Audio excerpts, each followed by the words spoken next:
Thank you for joining us. I'm Jared Kelly, here with 12-term Congressman, 3-time presidential candidate Ron Paul, with an urgent warning he's sharing exclusively right here for all Americans who are watching this, regardless of political party. Dr. Paul, it's an honor to have you with us, sir. It's my pleasure, Jared. Well, let's get right to it. You believe our country is on the cusp of a massive financial crisis. Just how bad are you predicting the crisis will be? I think it's going to be very bad. I think it'll probably be worse than our Great Depression. I think it's going to be worse than the crisis that we had in 2008 and 2009. And I'm going to talk very specifically about the steps you should take to protect yourself. In short, I believe we as a nation are on the brink of a massive financial crisis, infinitely worse than the crisis of 2008.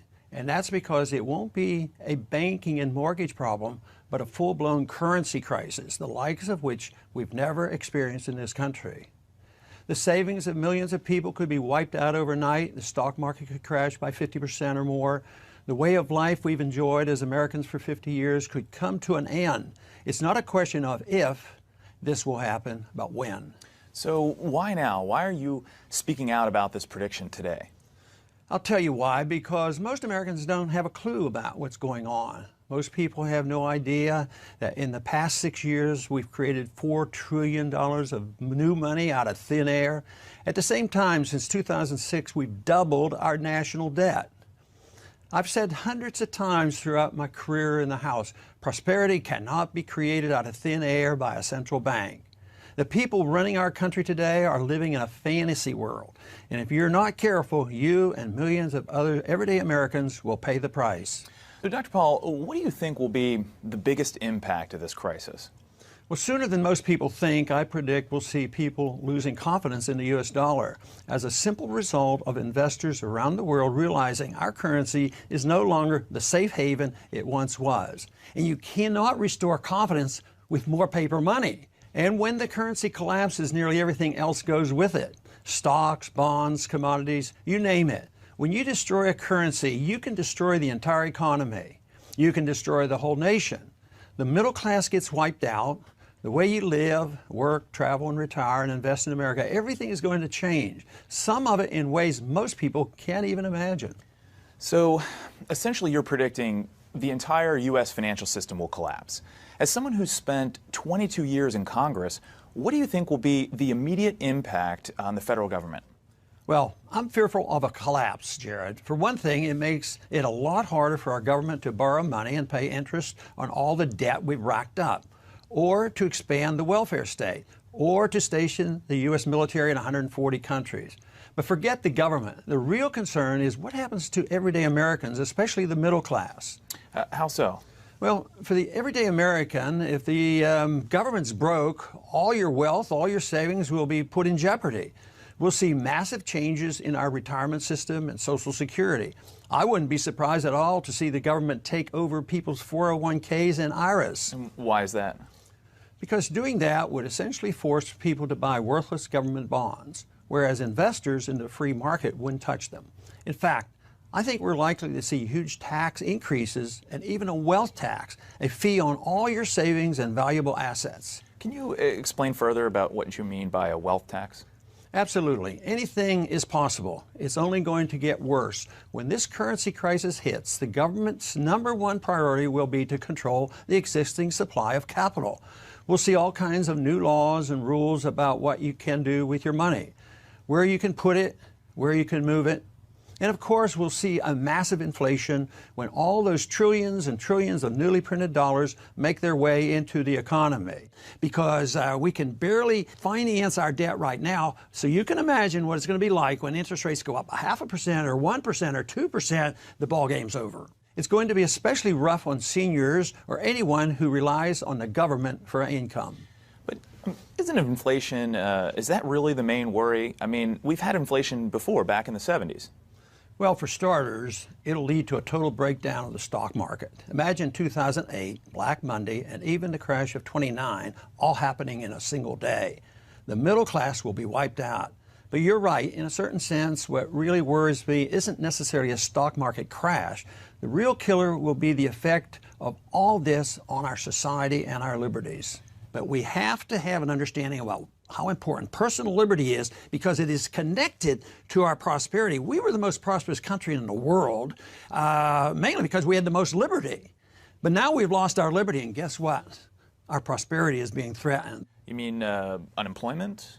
No, it goes deeper than that. When you destroy a nation's currency, you destroy businesses, you destroy friendships and families. Faith in money is critical to a free society. Without it, you can forget about businesses and commerce, and you can forget about any sense of normalcy. People won't have any clue what to do when there's a line around the block just to access the ATM, or when the banks start shutting down. They won't have any idea what to do when stores stop accepting dollars as payment, or when no one's willing to make a loan anymore. So you're predicting social unrest? Definitely. I think we'll see problems in the big cities especially. In fact, we're already seeing the beginnings of that. Ferguson, the riots in New York and Detroit. What it comes down to is that people are going to be very, very unhappy when they turn on the TV one morning and hear that their life savings is suddenly worth a fraction of its former value. If investors around the world lose confidence in the U.S. dollar, the prosperity we've enjoyed since World War II will essentially cease to exist. Our governments on both the federal and state level could temporarily shut down. Businesses will close their doors. The price of things like milk and bread could skyrocket. Government created this. How can you depend on the Federal Reserve to solve this problem when they are the culprit who brought about the bubble and brought about the crash? The U.S. dollar is built entirely on confidence. If that confidence dissolves, so does everything else. And that's the weakness of paper money. Right. You see, governments have the power to declare paper to be legal tender, but they do not have power to give that money value. And this is something the politicians won't tell you. They've all been taught bad economic policy. I don't think they're bad people. I think another term that is not as generous, but they're just ignorant of good, sound economic policy. I know because I spent 12 terms in Congress fighting the people who control our monetary system. In fact, the threat of a currency crisis is what first drew you back into politics back in the 70s. When President Nixon took the U.S. dollar off the gold standard in 1971, you became a Republican candidate for Congress. You served on the House Banking Committee, where you blamed the Federal Reserve for inflation and railed against banking mismanagement as the cause of the savings and loan crisis. That's correct. The Federal Reserve should be abolished. The average American doesn't have a clue just how dangerous and corrupt the Federal Reserve System really is. Today, we've essentially embarked on an out-of-control experiment with our currency, printing absurd amounts of money out of thin air and borrowing so much that we can never, ever hope to pay back our creditors. You realize it took our nation 216 years to rack up $8.5 trillion in debt, and then just 8 more years to double that amount. Well, let me ask you this. You served on the House Banking Committee, the Committee on Foreign Affairs, and you sponsored over 600 legislative bills. Why aren't you back on Capitol Hill trying to spread your message from a congressional office? Because I'm finished with Congress. For me, this has nothing to do with politics or fundraising. It's the biggest financial story of my life, which I've been tracking my entire career. And now that it's finally here on our doorstep, I just want to warn as many people as possible. The simple fact is, the more people who prepare themselves, the better off we're all going to be. The fewer people relying on the government to fix this problem, the stronger our country will turn out in the long run. Because believe me, the government won't be able to do a single thing about this crisis. Remember, they're the ones who caused it. And remember this too, by the time we see a full-blown currency crisis, it'll be too late for you to protect yourself. The government won't warn you or save you. And I say that as someone who's met with every U.S. president for the past 40 years and every Fed chairman. I remember I once rode alongside President Reagan on his helicopter Marine One. And the subject of what's happening to our money came up. And he told me, he said, "Ron, no great nation that abandoned the gold standard has ever remained a great nation." I also confronted Alan Greenspan about this, and he told me he still stands by his original thesis, which was published decades ago. He wrote, "In the absence of the gold standard, there is no way to protect savings from confiscation through inflation. There is no safe store of value." But you're through with Washington now. Yes, my years of fighting in Washington are over. I don't work in Congress anymore, and I'm not making any more runs for the presidency. And that's why today, all I can do is spread this public message right here, right now, for anyone who's watching, and explain exactly how I believe you should protect yourself and get prepared. In fact, you're recommending an entire blueprint of steps to get ready, correct? That's right. I think it's remarkably simple for most everyday Americans to prepare. Now, keep in mind, I don't think you need to open foreign bank accounts, and I don't think you need to flee the country. The fact is, there's still nowhere else on earth I'd rather live than right here. But the important thing to realize is that you have to take action now. You have to realize that your financial safety is in your own hands. You can't wait for Washington to fix these problems. Real monetary reform will only come after a major currency crisis hits. And for most Americans, that will be much, much too late. That'll be only after a catastrophic stock market crash, after the bankruptcy of dozens of financial institutions, and after many people's savings are completely wiped out. And you're convinced these problems can't be fixed by elected officials inside our government, right? I tried to change the policy myself from the inside for 22 years. Believe me, I tried. And my conclusion is that there's absolutely no hope for the Fed or the government to conduct responsible monetary policy. I've spent decades grappling with Fed officials in committee meetings and at luncheons and private discussions with Fed chairmen. The problem is that our government cares very little about the basic laws of economics. They have very little understanding about how a free market actually works. What do you mean by the basic laws of economics? I'm talking about the consequence of printing paper money with no regard whatsoever for the value of that money. You see, governments can fool people for a while by printing paper money, but in the end, it's inevitable that trust in the money will be lost. Without trust, paper money is nothing. Trust in the dollar is absolutely required for it to keep its status as a vehicle of economic exchange. And we're already starting to see that trust fall apart in billions of dollars worth of transactions with more than 10 countries around the world. For example, China is also beginning to trade directly with Germany, Brazil, Russia, Australia, Chile, India, and South Korea, all outside the U.S. dollar. Some politicians might say, what about all the positive changes and steps we've seen in the economy in recent years? I mean, the market's up 200% since 2009. Real estate prices have rebounded. At a glance, many people believe that America's back to normal. Don't believe it. The problem is, these politicians typically look in the wrong places for evidence. The Consumer Price Index, for example. You can't rely on a report like that because the numbers simply aren't believable. Whatever you might think about the market and economy, whatever political party you affiliate with, you can't afford to ignore the possibility that things are not back to normal in America right now. But now what's going on in the world is the West is selling gold. The gold is leaving the United States and other places in Europe and going east. After all, can things really be normal when roughly 75% of Americans have been living paycheck to paycheck? Can things really be back to normal in America when the number of people on food stamps has doubled since 2008 and when half of all children born today will be on food stamps at some point in their life? Or when the too big to fail banks that got bailed out in 2008 are now 37% larger than they were back then? Can things really be normal when our country's money supply has increased by 400% since 2006, all just printed out of thin air? It's like something out of Weimar Germany or the last 20 years in Zimbabwe. Do you have an exact date when you believe this crisis is going to hit? No, no one can tell you exactly when this new crisis is coming. Not me, not anyone else. The point is simply that what's going on today certainly isn't normal. And it's guaranteed to end in disaster. People are going to lose a lot of money. They aren't going to understand exactly how it happened, but they're going to be angry, and they'll act on that anger in very predictable ways. So you believe the bull market that we've experienced in recent years is all just smoke and mirrors by the Fed? And most of the government reports that we listen to are misleading? Yes. What's inflating the world's equity markets today is the intentional and foolish behavior of our political leaders and central bankers. And when these people make mistakes, they're big mistakes.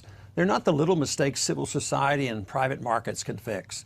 Like I said, America is not immune to the laws of basic economics, and we're not the first country who's tried printing massive amounts of money as a way of cleaning up a financial mess. It never works. Over the past 100 years, the type of debt crisis we're facing here in America has appeared in Germany and Russia, Austria, Brazil, Argentina, Chile, Poland, Japan, China, Greece, Ukraine, Italy, Ireland, Portugal, and Spain. And in every single case throughout human history, printing more money has never solved the problem, ever, and has always led to severe consequences for ordinary citizens who found themselves unprepared.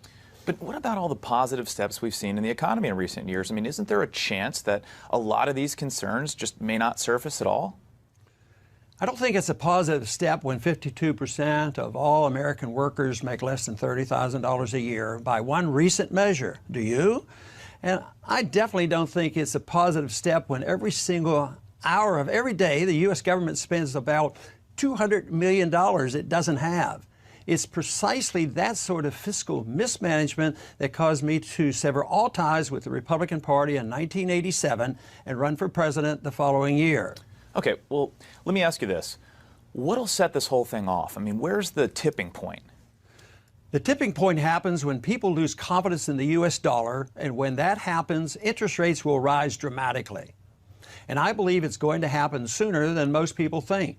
Think about this. Every 2 months, the U.S. government borrows more money than the combined annual profits of the 100 biggest publicly traded companies in America. Does that sound sustainable to you? No, but at this point, it's completely normal for America, right? I mean, the world already knows we have this huge debt, so how is that new?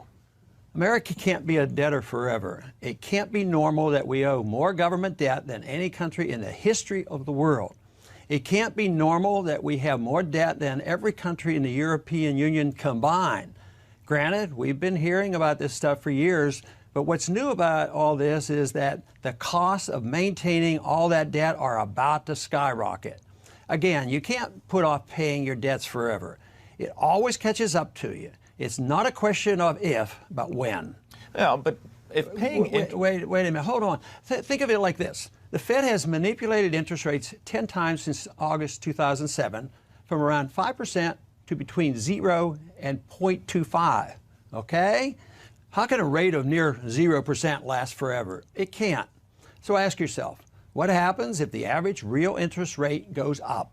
I'm not talking about skyrocketing rates of 10% or so, which aren't hard to imagine, but I'm talking about if rates just go up to normal.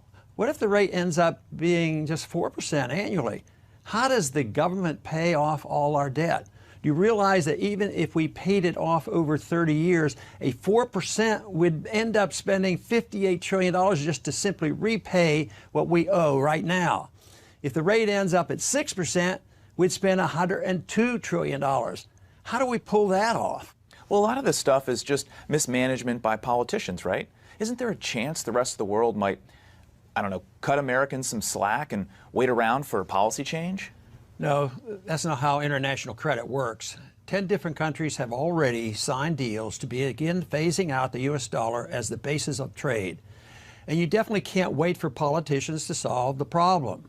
Our net public debt has more than doubled since 2006. This is years and years in the making. The politicians can't solve this problem. There's no chance they'll work this out. It's too late. As far as the world cutting America slack, you have to remember that the entire concept of money is based upon soundness, the promise of value. That's what money is all about. You've heard the expression, good faith. Sure. If we don't make a good faith attempt to pay back our debt, nobody will loan us any more money. And printing even more money makes the problem worse. And that's because the entire idea of honest money developed naturally to replace bartering so that farmers didn't have to walk around with a bag of potatoes anytime they wanted to buy something, right? Paper money is a promise that something of value is tied to it, like gold. We left the gold standard decades ago, so the U.S. dollar is only as good as the faith people have in it. And that confidence is already starting to crumble. Exactly. And when money can't be trusted, the price signals in the market all around the world can't be relied on anymore, which makes it harder and harder for people to exchange labor and capital internationally. The entire system breaks down as a result of the inevitable mistakes people make investing and saving their money. The scary thing is that many people in America, including many politicians in Washington, don't understand this because the U.S. dollar has dominated the financial world for more than 50 years. Okay, so to summarize, you believe all the trillions of dollars of new money being printed by the government will cause a massive devaluation of the dollar on a scale that we've never seen before. People could lose a bulk of their savings in a matter of hours, and most people will be completely surprised. For some people, the only warning you're going to get is me sitting here right now and talking to you. You won't hear about this on the news until it's already happened. And the government won't say a word. It would cause a panic. And yes, the crisis could arrive literally overnight, as it did in Great Britain in the 1970s. We're already seeing the warning signs. The Fed itself has announced that since 2003, the exchange value of the U.S. dollar has plummeted by as much as 20%. The IMF has proposed an entirely new world reserve currency system. Even Warren Buffett, a man who built his fortune on the strength of America, has moved something like 70% of his remaining government fixed income investments into foreign currencies. Now, Dr. Paul, you have a unique record in Congress. You never voted for more debt. You tried to audit and even abolish the Federal Reserve, and you refused to vote for anything that didn't strictly adhere to the Constitution. Isn't there anything that monetary experts or fiscally minded politicians can do to stop this crisis from happening and prevent this tragedy before it's too late?